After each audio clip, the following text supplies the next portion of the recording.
এমবিস kitchen থেকে আপনাদের সবাইকে স্বাগতম জানাইছি। আজকে আপনাদেরকে তৈরি করে দেখাবো 2 লেয়ারের সন্দেশ রেসিপি। আসুন দেখে নিয়ে কীভাবে বানাতে হয়। ছানার সন্দেশ বানানোর জন্যে আমি 300 গ্রাম গাজর সাফা করে টুকরো টুকরো করে গ্রাইন্ডারের জারে অল্প দুধ দিয়ে গ্রাইন্ড করে নিয়ে নিয়েছি, দিয়ে দিছি। কনডেন্স মিল্ক দিয়ে দিছি হাফ কাপ পরিমাণে। এখন গ্যাসটা অন করে দিছি। এখন আমি নেড়ে চেড়ে ভালো করে জাল করে নেব। এখন অনেকটাই ঘন হয়ে আছে। 1/4 কাপ মিল্ক পাউডার দিয়ে দিছি। ভালোভাবে নেড়ে চেড়ে আমি জাল করে নেব। অল্প শুকনো শুকনো করতে হবে।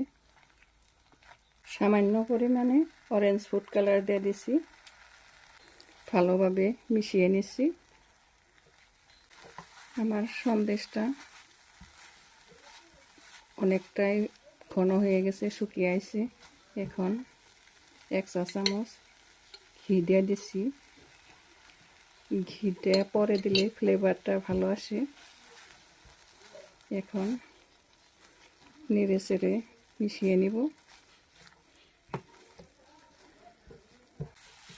গ্যাসের ফ্লেমটা লো করে দিয়ে আমি এইভাবে ভেজে নিয়েছি।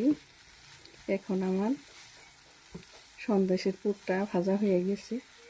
গ্যাসটা অফ করে দিছি। এখন আমি নামিয়ে নিব। একটি মিক্সিং বল নিয়ে নিলাম। 2 লিটার দুধের ছানা নিয়ে নিছি আমি। এখন ভালোভাবে মাখিয়ে নিব। 2 লেয়ারের সন্দেশ বানাবো আমরা। একটি লেয়ার হয়ে গেছে, আরও একটি লেয়ার করে নেব। ভালোভাবে মাখিয়ে নিছি আমি। ছানাটা আমি ভিনেগার দিয়ে কেটে নিয়ে নিছি। 3 টেবিল স্পুন ভিনেগারের সাথে 3 টেবিল স্পুন পানি দিয়ে ছানাটা দুধ বলক তুলে তারপরে ফুটন্ত দুধটা আমি অল্প ঠান্ডা করে তার পিছে ভিনেগারটা দিয়ে দিছি।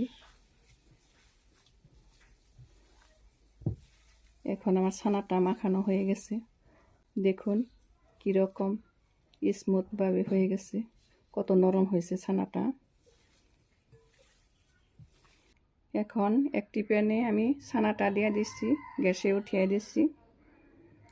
কনডেন্স মিল্ক দিয়ে দিছি হাফ কাপ পরিমাণ। কনডেন্স মিল্কটা আমার ঘরে তৈরি।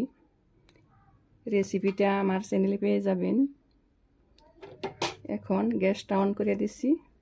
আমি নেড়ে চেড়ে মিশিয়ে নেব। এখন আমি ভালোভাবে নেড়ে চেড়ে মিশিয়ে জাল করে নেব। গ্যাসের ফ্লেমটা আমি লো করে দিচ্ছি।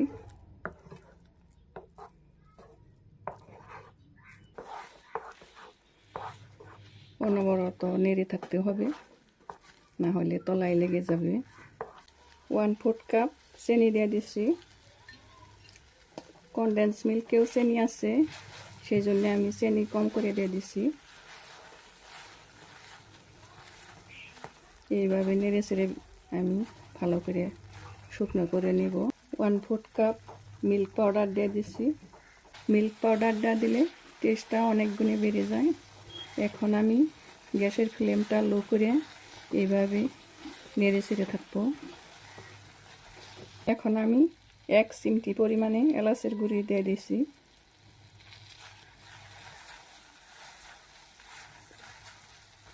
এইভাবে নেড়ে চেড়ে থাকবো। ছানাটা আমার ভাজা হয়ে গেছে। এখন 1 চা চামচ ঘি দিয়ে দিচ্ছি। পরে ঘি দিলে ফ্লেভারটা ভালো আসে। এখন ভালোভাবে নেড়ে চেড়ে মিশিয়ে নিব।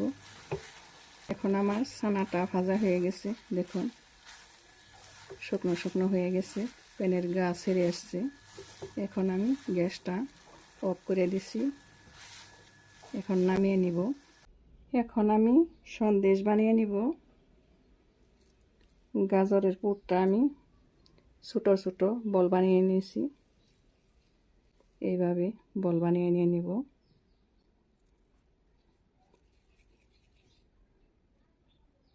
এখন আমি ছানাটা ভালোভাবে মথে নিয়ে নিয়েছি।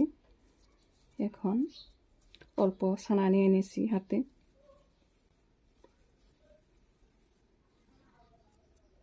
এরকম করে বানিয়ে নিব।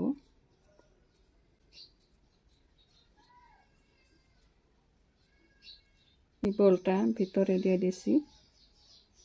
2 লেয়ারের আমি সন্দেশ বানিয়ে নিব।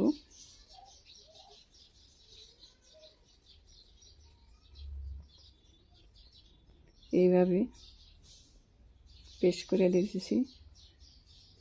দেখুন আমার সন্দেশটা হয়ে গেল। আরও একটি সন্দেশ আমি বানিয়ে নিব।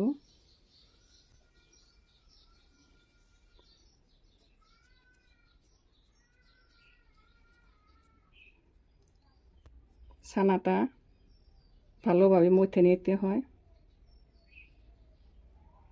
আমি ভালোভাবে মথে নিয়ে নিয়েছি। এই সন্দেশটা যে কত টেস্টি আপনারা বানিয়ে খাইলে সে বুঝতে পারবেন।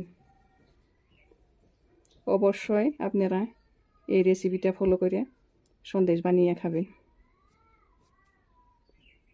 এই দেখুন আমার সন্দেশ বানানো হয়ে গেছে। আরও একটা সন্দেশ আমি বানিয়ে নিয়েছি। সবগুলো সন্দেশ আমার বানানো হয়ে গেছে। এখন মিল্ক পাউডারের মধ্যে আমি কোট করে এনে নেব। এরকম করে একটা একটা করে এনে মিল্ক পাউডারের মধ্যে গড়িয়ে নিয়ে নিয়েছি।